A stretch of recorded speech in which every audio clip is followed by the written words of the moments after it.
இன்னைக்கு வந்து தர்ஷினிங்கிற பொண்ணு வந்து சூசைட் பண்ணி இறந்து போயிட்டா. அந்த பொண்ணு மதர் தெரேசா காலேஜ்ல வந்துட்டு ஃபர்ஸ்ட் இயர் அட்மிஷன் போட்டிருக்காங்க. காலேஜுக்கு சேர்ந்து 10 நாள் தான் ஆகுது.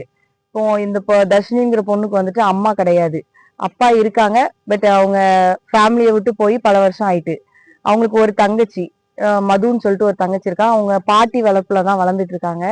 பாட்டி கூலி வேலை பார்த்துட்டு இருக்காங்க. தர்ஷினிங்கிற பொண்ணு வந்துட்டு மாரி செல்வம்ங்கிற பையன் கூட வந்துட்டு ஒரு இன்ஸ்டாகிராம் மூலமா வந்து பழக்கம் ஏற்பட்டு அந்த பையன் வந்துட்டு காமராஜ் காலேஜ் செகண்ட் இயர் படிக்கிறான். இன்னைக்கு வந்துட்டு 2 பேருக்கும் வந்துட்டு பயங்கர சண்டை.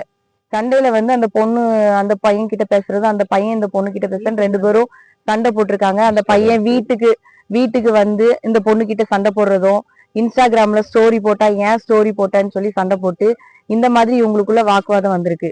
இதை வந்துட்டு இவங்க தங்கச்சி மதுங்கிற பொண்ணு வந்துட்டு ஏன் இப்படி பண்றன்னு சொல்லி இன்னைக்கு வந்து கேட்கும்போது அவங்க 2 பேருக்கும் வந்துட்டு சின்ன சின்ன பிரச்சனைகள் வருது. அதை அவங்க சித்தி மூலமா கொண்டு போறாங்க.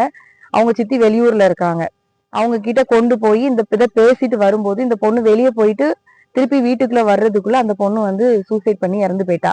இறந்து போனதுக்கு அப்புறமும் மாரிச்செல்வன்கிற பையன் வந்து இந்த பொண்ணுக்கு வந்து மறுபடியும் கால் பண்றான்.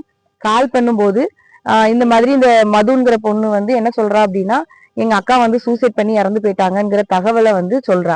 அந்த பையன் வந்து அவ்வளவு நேரம் வந்து கண்டினியூஸா போன் பண்ணி அந்த பொண்ணை வந்து டார்ச்சர் பண்ணிட்டு இருந்த பையன் சூசைட் பண்ணிட்டான்னு சொன்னதும் எனக்கும் அந்த பொண்ணுக்கும் எந்த சம்மந்தமும் கிடையாது, அந்த பொண்ணு யாருன்னு எனக்கு தெரியாதுன்னு சொல்லிட்டு அந்த இதை அப்படியே விட்டுட்டாங்க.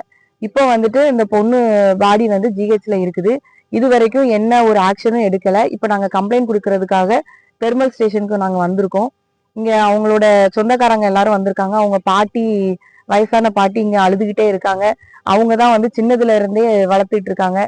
சின்ன வயசுலயே ஒரு 4-5 வயசுலயே அந்த அம்மா இறந்து போயிட்டாங்க. இது வரைக்கும் இவங்க ஃபேமிலி மட்டும்தான் அந்த பிள்ளைங்களை பார்த்துட்டு இருக்காங்க. அந்த தர்ஷினிங்கிற பொண்ணுக்கு வந்துட்டு நியாயம் கிடைக்கணும். அதுக்காக தான் அவங்க ஊர் மக்கள் எல்லாரும் சேர்ந்து இங்க வந்து நிக்கிறாங்க.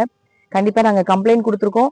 அதுக்காக ஏற்ற நியாயத்தை வந்துட்டு கண்டிப்பா தற்கொலை பண்றதுக்கு தூக்கு போடுறதுக்கு வயசு இல்லை, ஆனா தூக்கும் போட மாட்டான். அவ ரொம்ப போல்டான பிள்ளை, நல்லா படிப்பா, ஆனா தூக்கு போடுற முடிவெல்லாம் எடுக்க மாட்டான்.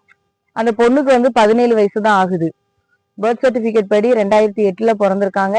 இன்னைக்கு அந்த பொண்ணுக்கு வந்து பிறந்த நாள் 17 வயசு தான் ஆகுது. அந்த பொண்ணு வந்துட்டு அவ்வளவு சூசைட் பண்ற அளவுக்கு உள்ள பொண்ணு கிடையாது. நல்ல போல்டான பொண்ணு.